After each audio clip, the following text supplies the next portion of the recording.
فرعون کو اس نے وہ خواب دیکھ لیا تھا کہ ایک ستارہ اٹھے گا اور پھر وہ گرے گا تو میری ساری سلطنت کو تباہ کر دے گا۔ نجومیوں سے اس نے پوچھ لیا، اس نے کہا کہ ایک بچہ پیدا ہوگا جو تیری سلطنت کو تباہ کرے گا۔ چاہیے تو یہ تھا کہ وہ توبہ کرتا، لیکن اس نے کیا کیا کہ اس نے بچوں کو قتل کرانا شروع کیا۔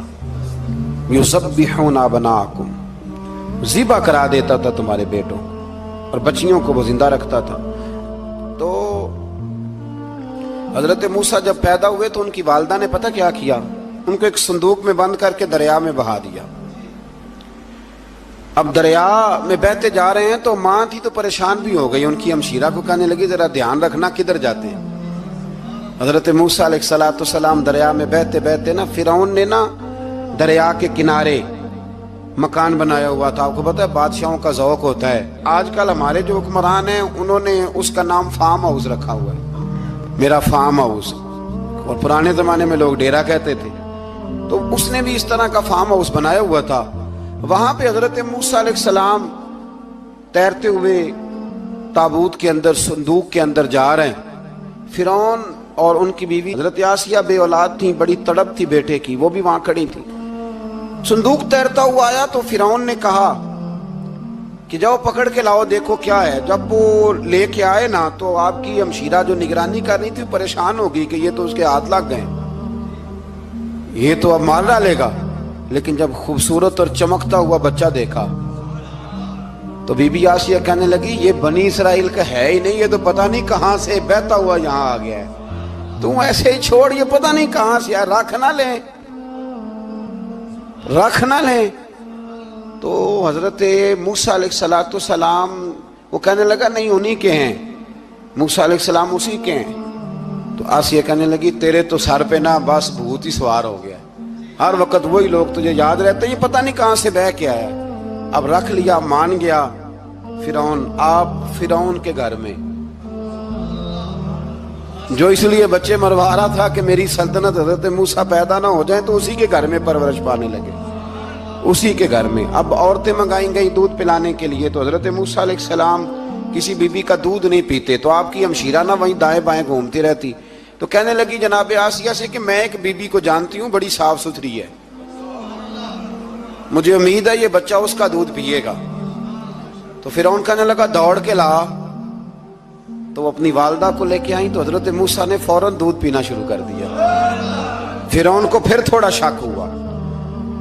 ایک روایت یوں بھی لکھی ہے بعض لوگوں نے کہ فرعون ایک دن اٹھایا ہوا تھا حضرت موسیٰ کی، ابھی تھوڑی سی عمر تھی، تو آپ نے اس کی داڑھی پکڑ کے تو ایک گھونسا دے مارا، جلالی تو شروع سے ہے نا۔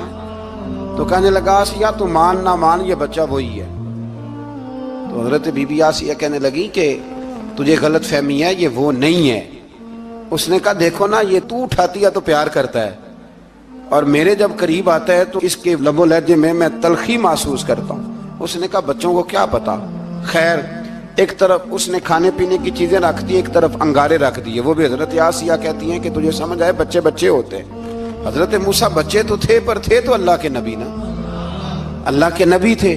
جب اس نے کہا نا یہ بچے ہیں تو حضرت موسیٰ علیہ السلام بجائے انگاروں کی طرف جانے کے، نبی تھے، وہ سیدھے کھانے پینے والی چیزوں کی طرف بڑھنے لگے۔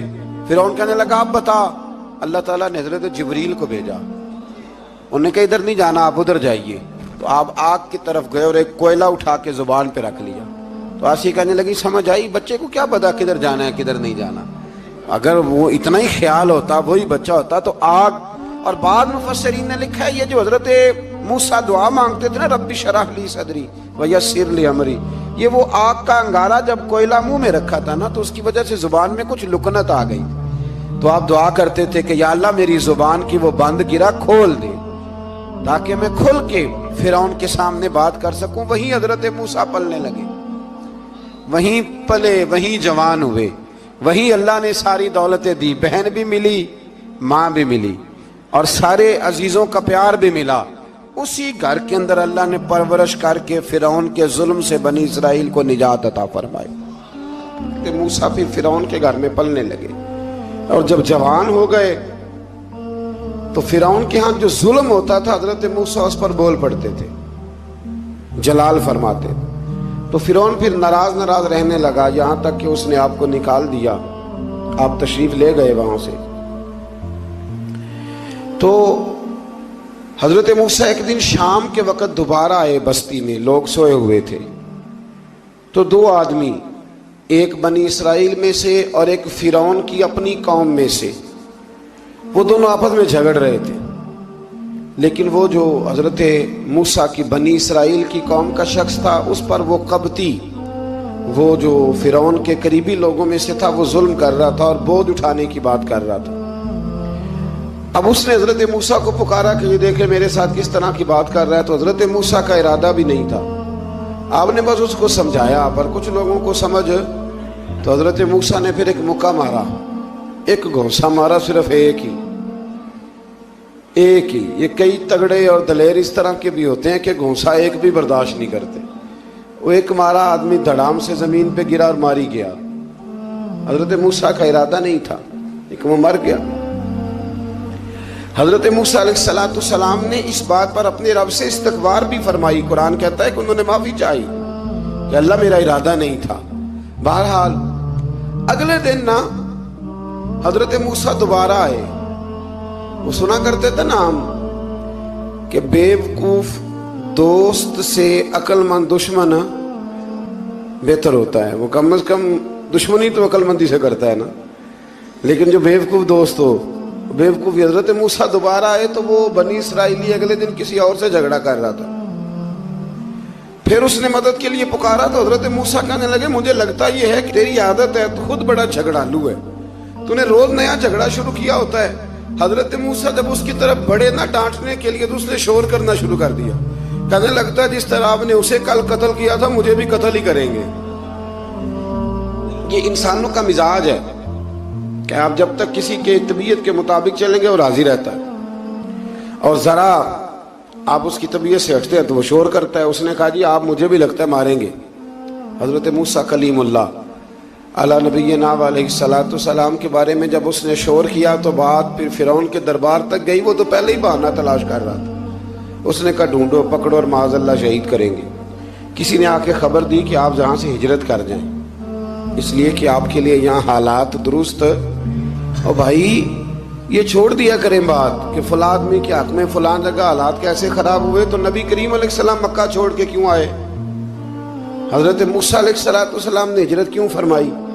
یہ ایک ایسی عجیب بحث ہے جس کو لوگ بلا وجہ چھوڑ دیتے، بلا وجہ چھیڑ دیتے ہیں. اور بالخصوص ایک خاتون نے ایک دفعہ مجھے پیغام دیا تو میں بڑی اس کی بات سن کے مجھے عجیب لگا. وہ کہنے لگی کہ دوسری جگہ میری شادی ہوئی ہے، مجھے طلاق ہو گئی تھی، تو مجھے ایک تانا روز سننے کو ملتا ہے تو اتنی اچھی ہوتی تو وہاں نہ رہ لیتی. تو بھئی یہ کوئی تانے والی بات ہے؟ کوئی ضروری ہے کہ بیوی غلط ہوتی ہے تو طلاق ہوتی ہے؟ اللہ کے محبوب علیہ السلام کی دو صاحبزادیوں کو ابو لہب کے دو بیٹوں نے طلاق بھیج دی تھی. کس کی غلطی تھی؟ تو آپ کیا کہہ سکتے ہیں یہاں کیوں طلاق؟ تو اتنی جلدی بات تھوڑی کر دیں گے آپ، تھوڑی احتیاط فرمائیں بولنے میں. تو حضرت موسیٰ علیہ السلام وہاں سے نکلے اور آپ مدین کی طرف چلے گئے. مدین وہ علاقہ تھا جہاں فرعون کی حکومت کوئی نہیں تھی.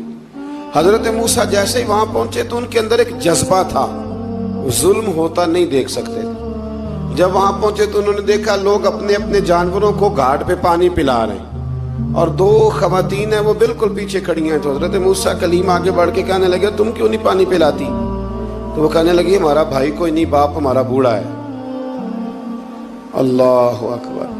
مجبوری یہ ہے، ہم ہیں بھی پردہ دار گھرانے کی، مجبوری ہماری یہ ہے کہ جب تک یہ سارے لوگ پانی پلا نہیں لیں گے اتنی دیر تک ہماری باری نہیں آئے گی.